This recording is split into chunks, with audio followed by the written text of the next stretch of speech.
The gunshot echoed through the abandoned warehouse as Carmen Hernandez pressed herself against the cold concrete wall, her heart hammering against her ribs. 7-year-old Aria Rossi clung to her side, trembling but silent, just as Carmen had taught her during their desperate escape from Sergei Fedorov's men. "Where are they?" Sergei's voice cut through the darkness, thick with his Russian accent and barely contained rage. "Find the girl and the waitress now." Carmen closed her eyes, remembering how this nightmare began 3 days ago when she'd found Aria crying in the rain outside Rocco's restaurant. She'd never imagined that comforting a lost child would lead her into the deadly world of Chicago's most feared mafia boss, Luciano Rossi. She'd certainly never expected to fall for him. But now, as footsteps approached their hiding spot, Carmen knew she'd risk everything again. Because somewhere in this city, Luciano was probably tearing apart every building looking for his daughter.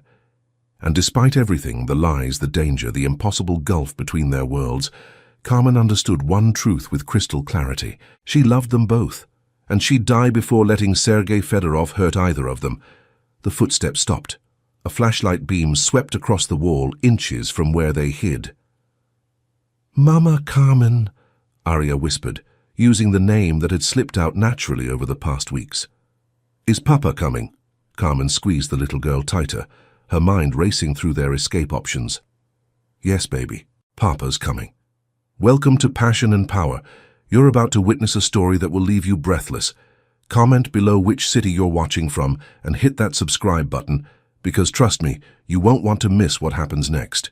Your support means everything to us, and this tale of forbidden love and dangerous loyalty will keep you on the edge of your seat until the very last second. The lunch rush at Rocco's kitchen in Chicago's Little Italy was brutal, but Carmen Hernandez had survived worse. She balanced 3 plates on her left arm while carrying a steaming pot of coffee, weaving between tables packed with construction workers and office employees seeking authentic Italian comfort food. "Order up," Rocco called from the kitchen, his weathered face glistening with sweat as he slid another plate across the pass. At 62, he still worked every lunch service, claiming his marinara sauce would turn to garbage if he left it to anyone else. Carmen grabbed the plate of chicken parmigiana and delivered it to table 6, forcing a smile despite the exhaustion weighing down her shoulders. She'd been pulling double shifts for 3 weeks straight, trying to scrape together enough money for next month's rent on her studio apartment in Pilsen.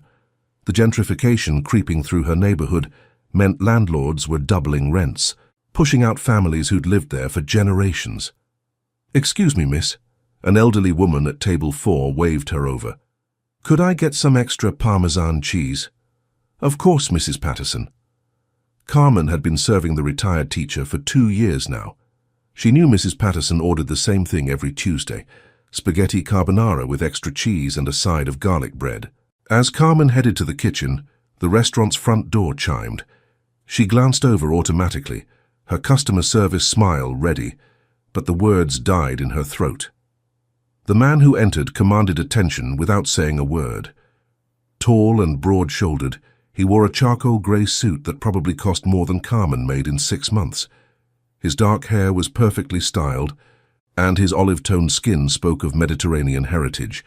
But it was his eyes that made Carmen's breath catch, dark brown, almost black, scanning the restaurant with the calculating intensity of a predator. Behind him followed 2 other men in expensive suits, their postures alert and protective. The entire restaurant seemed to quiet, conversations dropping to whispers as patrons instinctively recognized danger. "Table for 3? Carmen approached them, her voice steady despite the way her pulse had quickened. She'd grown up in neighborhoods where you learned to read people quickly. This man radiated power and barely contained violence. "Just me," he said, his voice deep and commanding. "Somewhere private." Carmen led him to a corner booth, acutely aware of how his presence seemed to fill the space around them. As he sat down, she noticed his white dress shirt had the top 4 buttons undone, revealing a muscular chest and a discreet tattoo on the side of his neck, elegant script in what looked like Italian. A platinum Rolex caught the light on his wrist as he adjusted his sleeve. "What can I get you?" she asked, pulling out her order pad.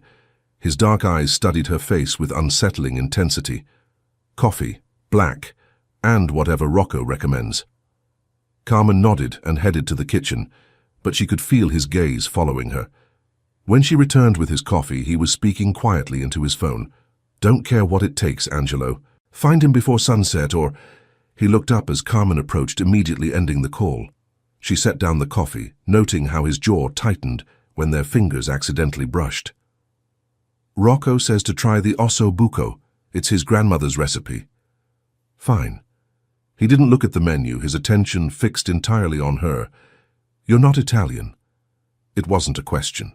Carmen straightened her shoulders, recognizing the subtle challenge in his tone. "Mexican-American, born in Chicago, if that matters to you." Something flickered in his expression. Surprise, maybe even respect. "It doesn't. You work hard." "I work 3 jobs," Carmen replied, unsure why she was sharing personal information with this dangerous stranger. "Lunch shift here. Evening shift at a diner in Pilsen. Weekend catering gigs when I can get them." 3 jobs. He repeated the words like they were foreign to him. "Why?" Carmen almost laughed at the question. "Because rent doesn't pay itself, and neither does food or utilities. Some of us don't have the luxury of choice." His expression darkened, and Carmen realized she might have overstepped. Men like him, clearly wealthy, obviously powerful, probably weren't used to being challenged by waitresses. But instead of anger, she saw something else in his eyes. Curiosity. "I'll get your food," she said quickly, retreating to the kitchen. "Who's the guy in the corner?" Luce whispered as Carmen waited for the osso buco. Her friend had been working at Rocco's for 5 years and had an uncanny ability to read customers.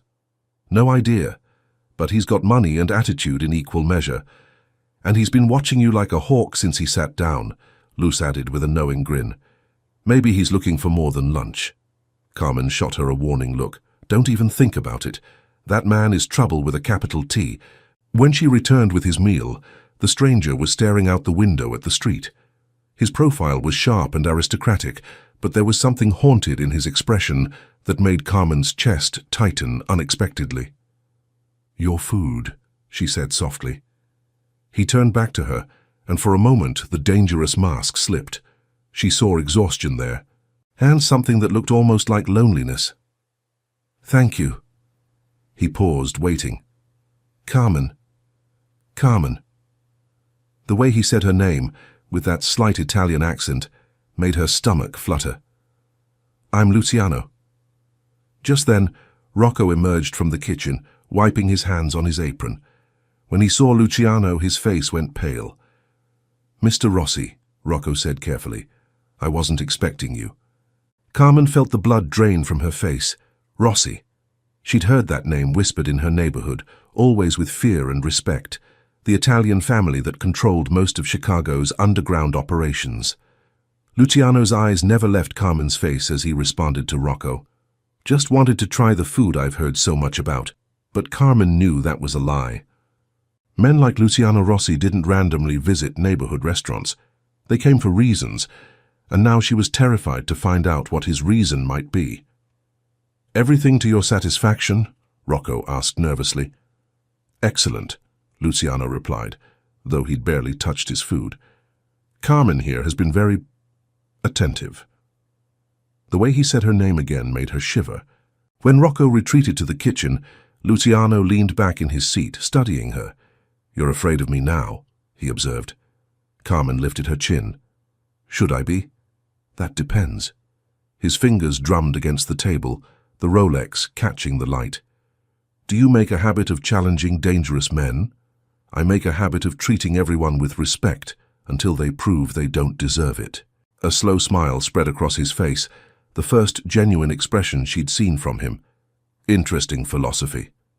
Before Carmen could respond, her phone buzzed with a text from her landlord. Another rent increase notice. Her heart sank as she read the amount. Even with 3 jobs, she'd never make that much. "Problem?" Luciano asked, noticing her expression.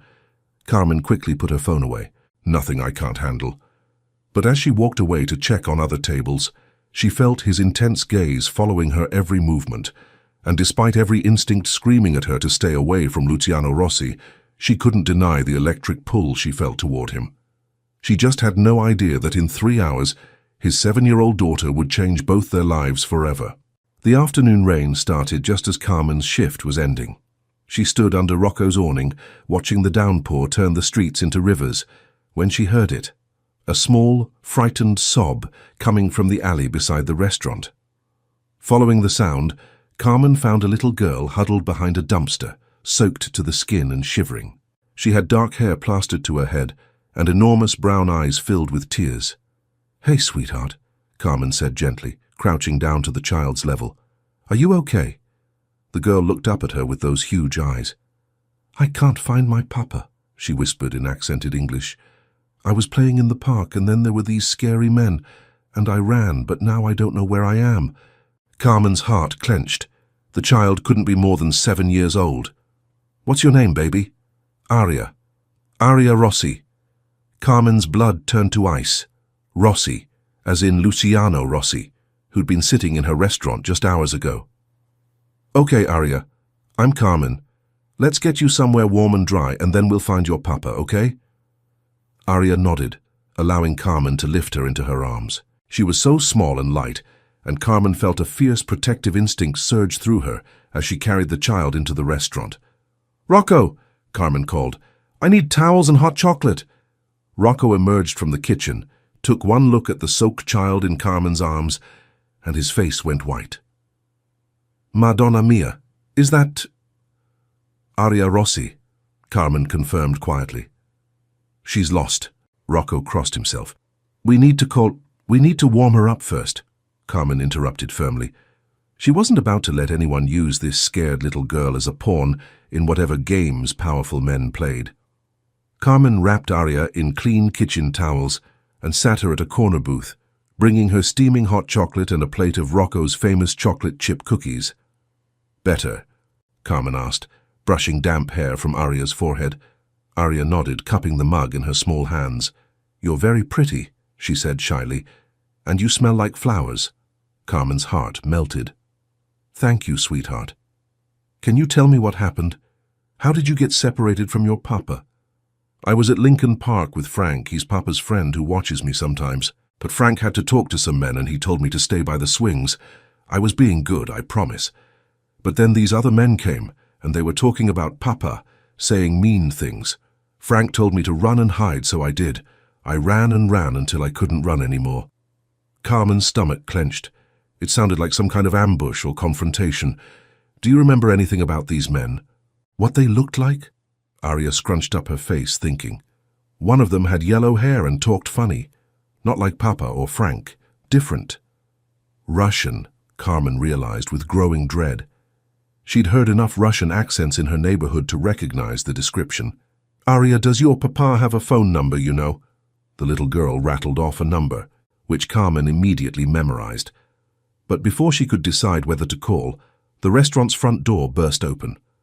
Luciano Rossi strode in like an avenging angel, his hair disheveled, his expensive suit wrinkled, and murder in his dark eyes. Behind him came Angelo and 2 other men Carmen didn't recognize. "Papa!" Aria cried, scrambling out of the booth and running to him.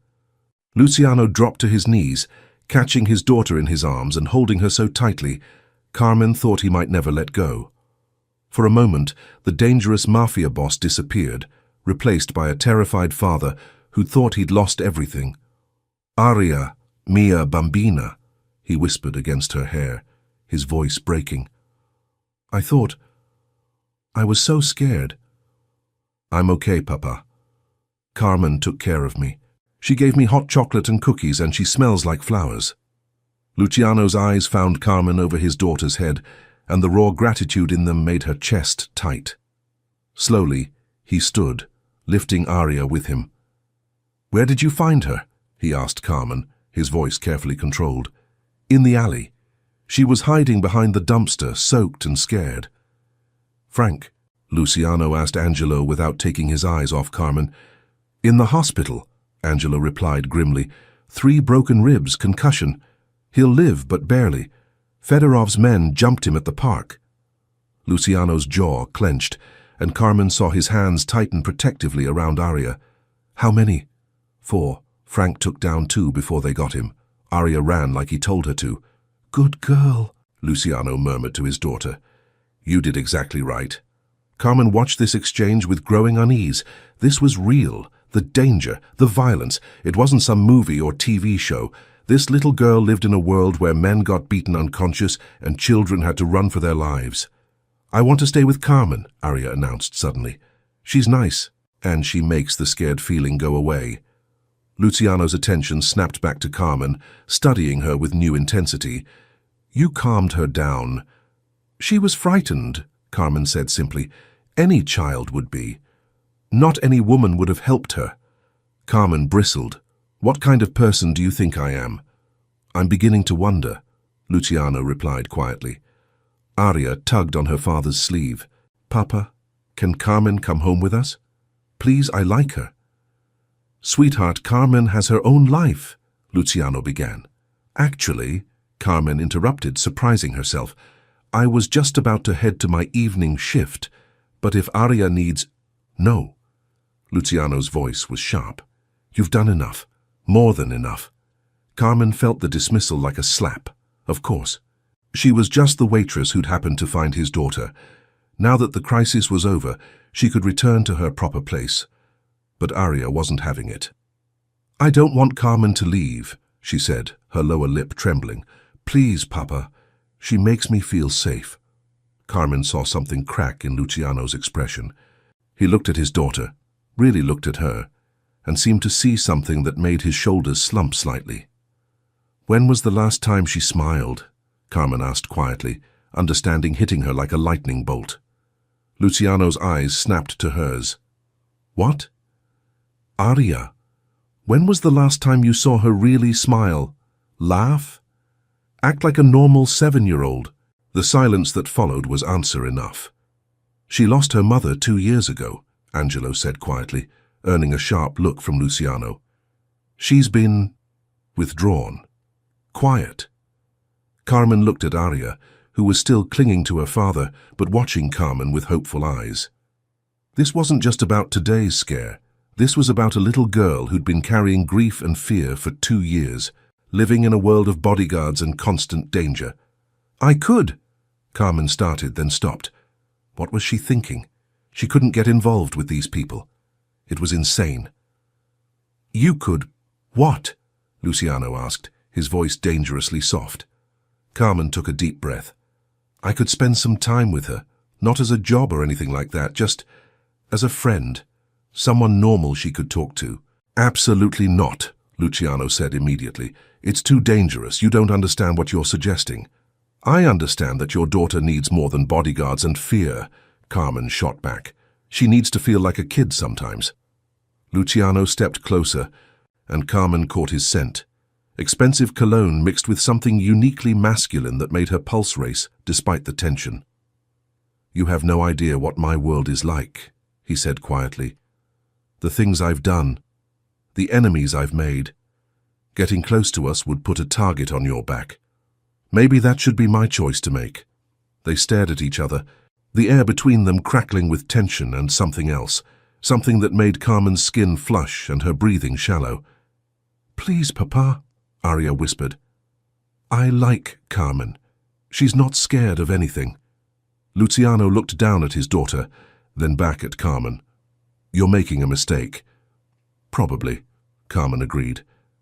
But I'm making it anyway. Something shifted in Luciano's expression, surprise, maybe even admiration.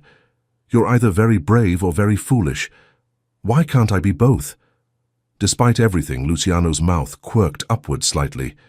Angelo will drive you home. We'll discuss this tomorrow. As Angelo led Carmen toward the door, Arya called out, Carmen, will you really come see me? Carmen turned back, seeing the hope shining in those dark eyes. I promise, sweetheart. But as she walked out into the rain, Carmen couldn't shake the feeling that she'd just stepped off a cliff. She was falling into Luciano Rossi's dangerous world, and she had no idea if there would be anything to catch her when she hit bottom. Carmen had expected many things when she arrived at the address Angelo had given her the next evening. She hadn't expected to feel like Alice tumbling down the rabbit hole. The Rossi mansion in Lincoln Park was a monument to wealth and power. 3 stories of limestone and marble that probably cost more than her entire neighborhood. As she stood at the massive front door, Carmen almost turned around and ran. But then the door opened, and Aria launched herself into Carmen's arms. "You came. You really came." The little girl's joy was infectious, and Carmen felt her nervousness melt away. "I promised, didn't I?" Carmen hugged her tightly, breathing in the scent of expensive children's shampoo and something uniquely Aria. "Miss Hernandez." Luciano appeared in the doorway, and Carmen's breath caught. Gone was the expensive suit. Instead, he wore dark jeans and a white dress shirt with, as seemed to be his signature, the top 4 buttons undone. The casual look somehow made him even more devastating. "Carmen," she corrected automatically. "Just Carmen." His dark eyes studied her face. "Carmen, thank you for coming." Aria grabbed Carmen's hand and tugged her inside. The foyer alone was larger than Carmen's entire apartment, with a crystal chandelier that probably cost more than she made in a year. "Come see my room," Aria demanded, pulling Carmen toward a sweeping staircase. "Aria," Luciano's voice held gentle warning. "Let Carmen catch her breath first." But Carmen was already following the excited 7-year-old up the stairs, marveling at the oil paintings and antique furniture that lined the hallway. Aria's room was a princess fantasy in pink and gold, with a canopy bed and enough toys to stock a small store. "This is beautiful, sweetheart," Carmen said, sitting on the bed as Aria showed her various dolls and books. "Mama picked out most of it," Aria said quietly, "before she went to heaven." Carmen's heart clenched. "Tell me about your mama." Aria climbed onto the bed beside her, cuddling close in a way that made Carmen's maternal instincts surge. "She was really pretty like you, and she smelled good like you. She used to read to me every night and sing Italian songs. Do you remember any of the songs?" Aria nodded and began humming a soft melody. Her voice was sweet and clear, but there was a sadness in it that no 7-year-old should carry. "That's beautiful," Carmen said softly. "Your mama had good taste in music." "Papa doesn't sing anymore," Aria confided. "He used to before Mama died. Now he just works all the time and looks sad." Carmen glanced toward the doorway, where she could sense rather than see Luciano listening. Sometimes when people are very sad, they forget how to do happy things, but that doesn't mean they don't love you. "I know Papa loves me," Aria said matter-of-factly, "but I think he's lonely. Are you lonely, Carmen?" The innocent question hit Carmen like a punch to the chest. "Sometimes," she admitted. "Maybe you and Papa could be lonely together, then you wouldn't be lonely anymore." Before Carmen could figure out how to respond to that bit of 7-year-old logic, Luciano appeared in the doorway. "Aria, why don't you show Carmen your art supplies? I thought maybe you two could draw together." Aria's face lit up, and she scrambled to a corner of the room where an easel and art table were set up. As she gathered supplies, Luciano moved closer to Carmen. "She hasn't talked about her mother like that in months," he said quietly. "Usually she just shuts down when anyone mentions Adriana." Carmen could feel the warmth radiating from his body, could smell that intoxicating scent of expensive cologne and male skin. She needs to talk about her. Keeping grief locked inside isn't healthy for anyone, especially a child. "You sound like you speak from experience." Carmen met his gaze steadily. "I lost my parents when I was 12. Car accident. I went to live with my grandmother, but she didn't like talking about sad things. I learned to keep it all inside." Something shifted in Luciano's expression, understanding, maybe even sympathy. "I'm sorry. It was a long time ago, but I remember what it felt like to have no one to talk to about them." "Carmen, look!" Aria called from her art table. "I'm drawing you!" Carmen moved to look over Aria's shoulder, laughing at the stick figure with long dark hair and a big smile. "That's beautiful, sweetheart. Am I really that tall?" "You're the tallest lady I know," Aria said seriously, "except in your heart. In your heart, you're just the right size for hugs." Carmen felt tears prick her eyes at the innocent wisdom. That might be the nicest thing anyone's ever said to me. They spent the next hour drawing and coloring, with Aria chattering about school, her friends, and her favorite books.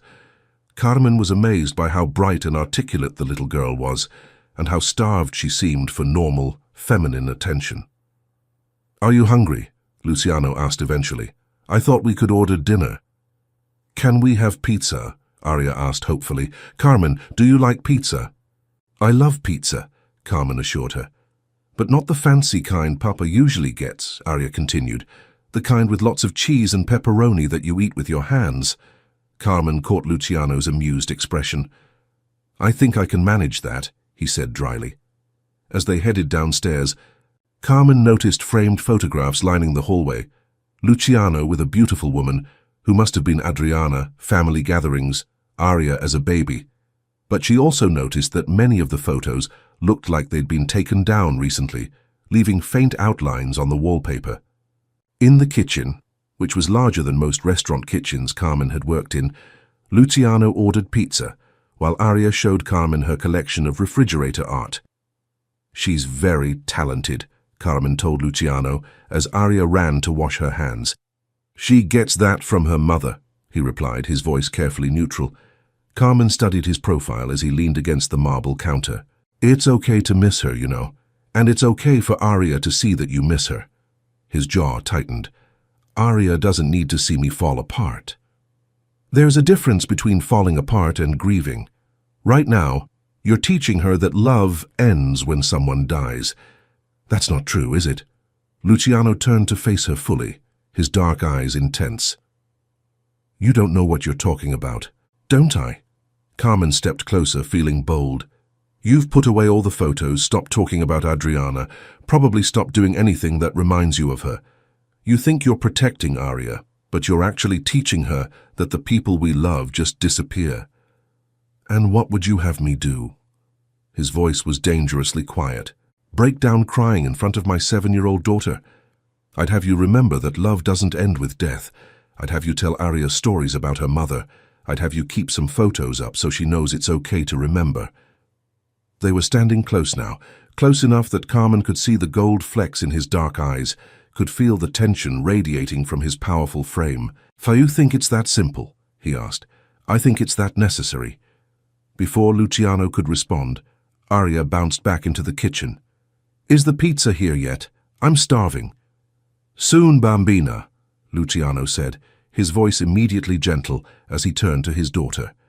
The pizza arrived 20 minutes later, and they ate at the kitchen island like a normal family.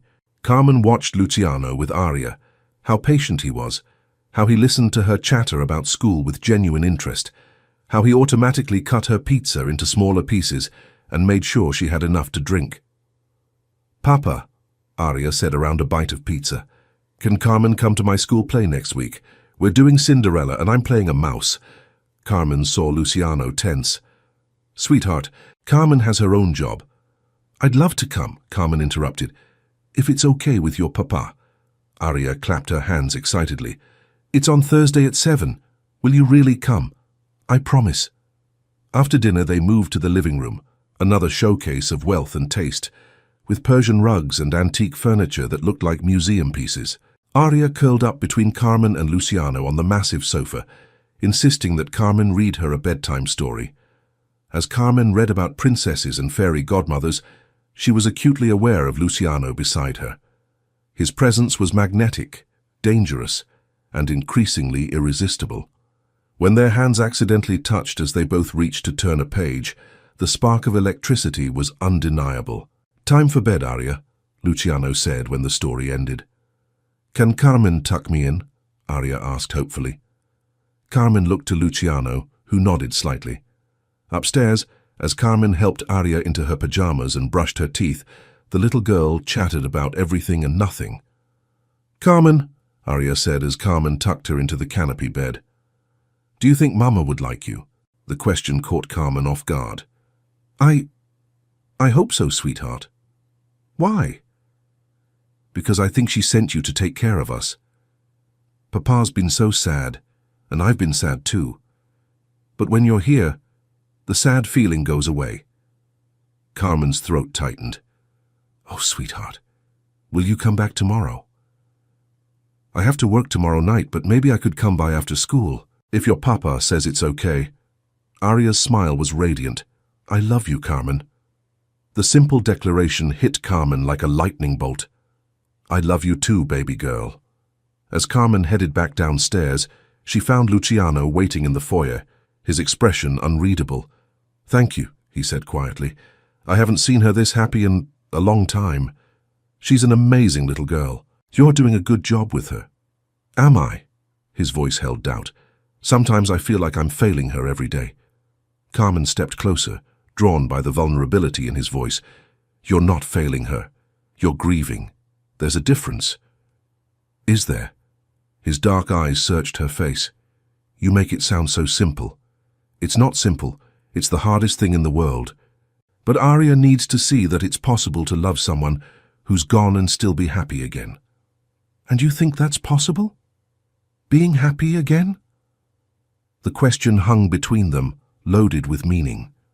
Carmen was suddenly very aware of how close they were standing, of the way Luciano's eyes had dropped to her lips.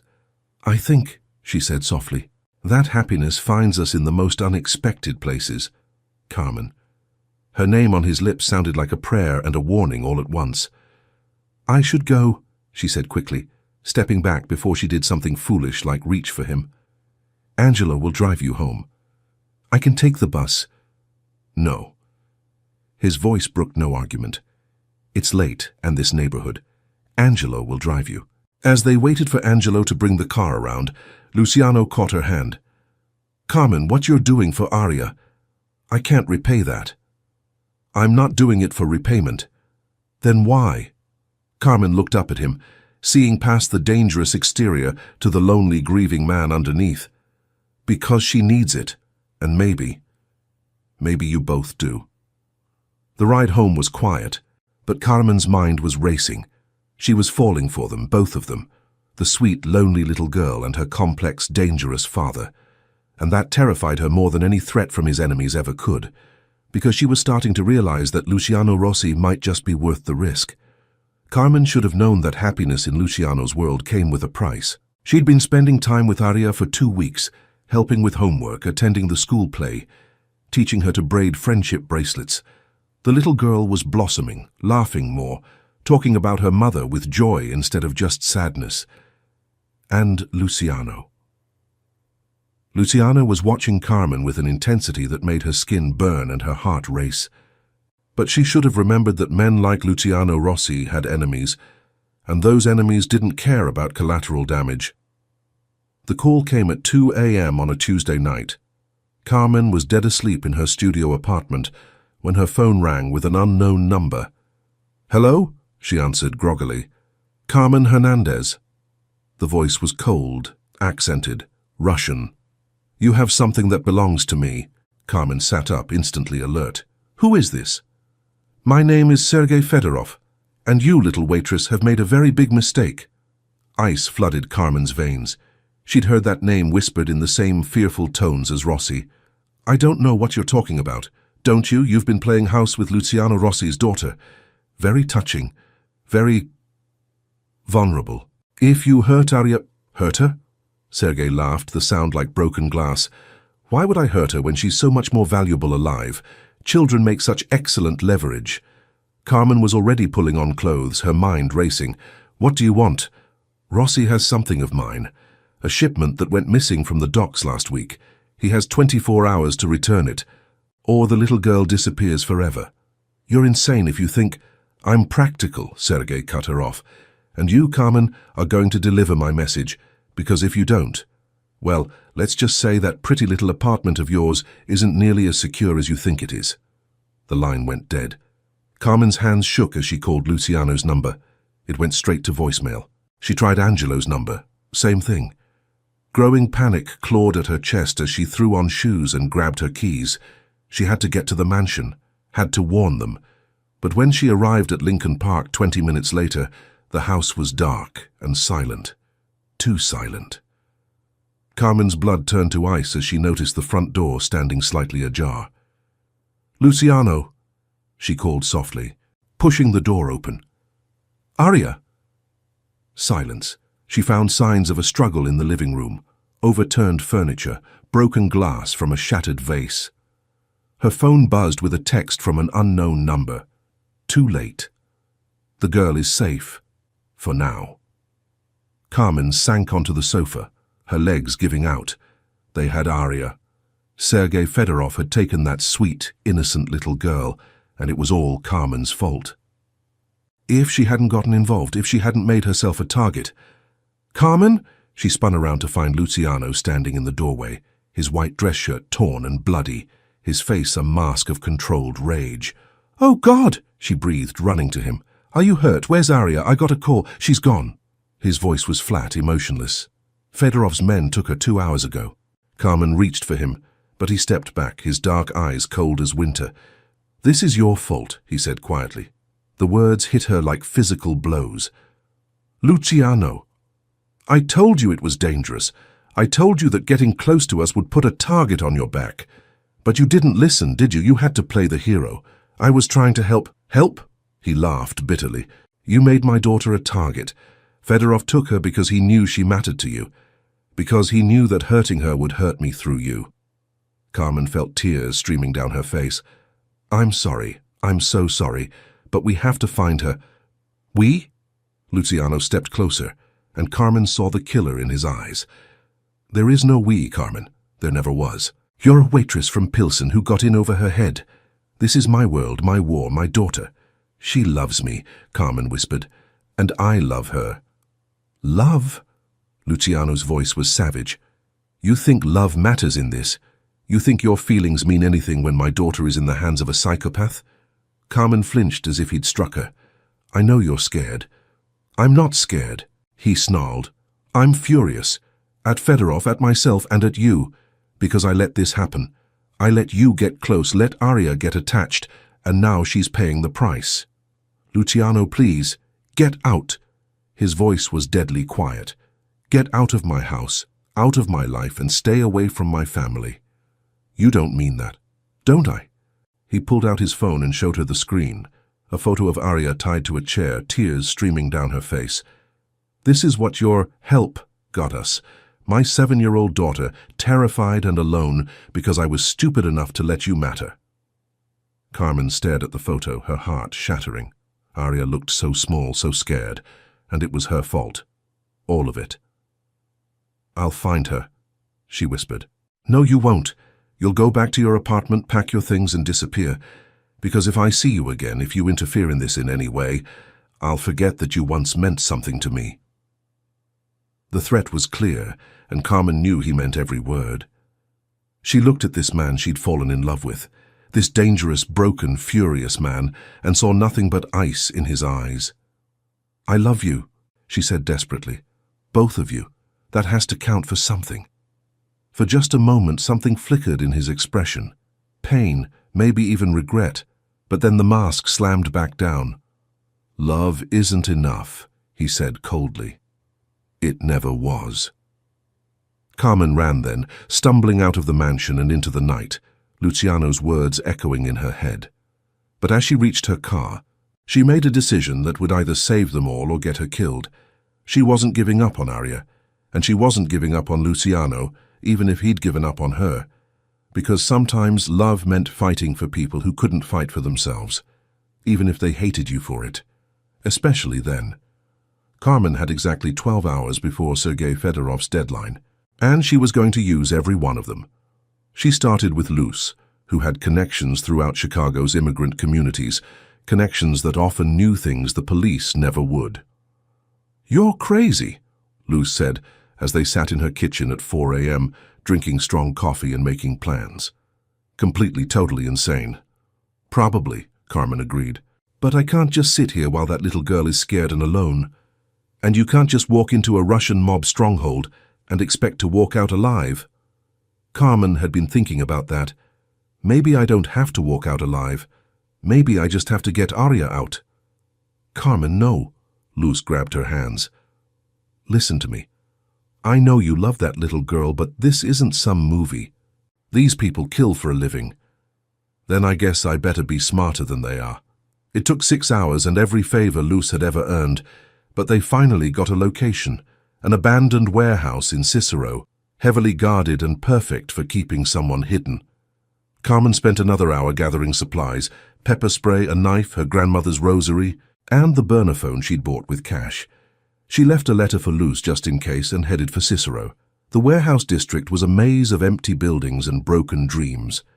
Carmen parked 3 blocks away and approached on foot, using the shadows and her knowledge of urban exploration to get close. She counted 6 guards outside, all armed, all alert. Getting in would be impossible. Unless she didn't try to sneak in at all. Carmen walked straight up to the front entrance, hands visible, heart hammering against her ribs. "I'm Carmen Hernandez," she told the surprised guard. "Sergei Fedorov is expecting me." 5 minutes later, she was standing in a cavernous space filled with shipping containers and the smell of rust and fear. Sergei Fedorov sat behind a makeshift desk, like a king holding court, his pale eyes studying her with predatory interest. "The little waitress," he said in accented English. "How unexpected." "I want to see Arya," Carmen said, forcing her voice to stay steady. "Of course you do." Sergei gestured, and one of his men dragged Arya out from behind a container. The little girl looked exhausted and terrified, but unharmed. When she saw Carmen, her face lit up with desperate hope. "Carmen, you came." "I'm here, baby," Carmen said, her heart breaking. "Everything's going to be okay." "How touching," Sergei drawled. "But I'm afraid you're too late. Rossi has 30 minutes to deliver my property, or the child dies." "What property?" Carmen demanded. "What's worth a little girl's life?" Sergei's smile was cold as winter. 50 kilos of pure heroin, street value of about $10 million. It went missing from my shipment last week, and I have it on good authority that Rossi's men were responsible. Carmen's mind raced. "And if he gives it back? Then perhaps I let the child live, perhaps." "That's not good enough." Sergei raised an eyebrow. "You're hardly in a position to negotiate, little waitress." "Aren't I?" Carmen pulled out her phone. "Because I think you're forgetting something important." "And what's that?" "I'm not just some random waitress anymore. I'm the woman Luciano Rossi loves, and if you kill his daughter, if you hurt her in any way, he won't just come for you with guns and soldiers." Carmen stepped closer, letting every ounce of her fury show in her voice. "He'll come for you with everything he has, every alliance, every favor, every drop of blood and violence in his body. He'll tear this city apart brick by brick until he finds you, and when he does, death will be a mercy you'll beg for." For the first time, uncertainty flickered in Sergei's pale eyes. "But," Carmen continued, "if you let Arya go now, if you walk away from this, maybe you live to see another sunrise." "You think I'm afraid of Rossi?" "I think you should be, because a man with nothing left to lose is the most dangerous enemy you can make." Sergei was quiet for a long moment, studying her face. Then he laughed. "You know what, little waitress? I like you. You have. How do you say balls?" His expression hardened. "But not enough to save you." He nodded to his men, and Carmen saw guns being drawn. This was it. She was going to die in this warehouse, and Arya would still be trapped. But then the lights went out. In the darkness that followed, Carmen heard gunshots, shouts in Russian and Italian, and the sound of a war erupting around them. She dropped to the ground, crawling toward where she'd last seen Arya. "Carmen," Arya's voice, terrified but close. "I'm here, baby. Stay down. Stay quiet." Emergency lighting flickered on, casting everything in hellish red shadows. Carmen could see men fighting, could smell gunpowder and blood. And through it all, moving like an avenging angel, was Luciano. He was magnificent and terrifying. A white dress shirt stained with blood, his face a mask of controlled violence as he cut through Sergei's men with surgical precision. Behind him came Angelo and Frank, who was moving stiffly but was very much alive. Carmen grabbed Arya and pulled her behind a shipping container, just as Luciano cornered Sergei near the back of the warehouse. "You took my daughter," Luciano said, his voice carrying clearly through the chaos. "Business?" Sergei replied, but Carmen could hear the fear in his voice now. "No," Luciano said quietly. "This was personal. You made it personal when you touched my family. Your drugs for your daughter. That was the deal.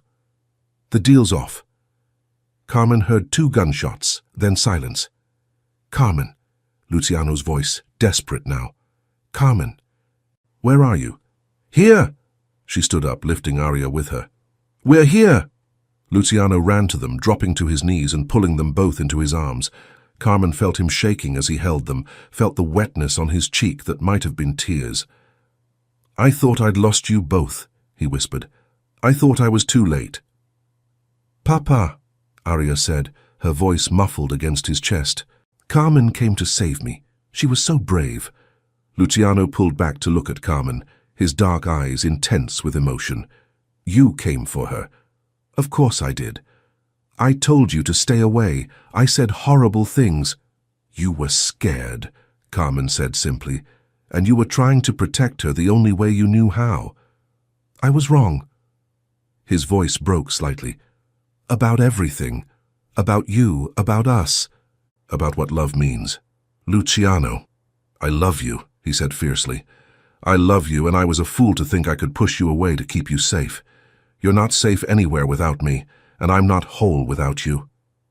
Carmen felt tears streaming down her face. "I love you too, both of you, so much."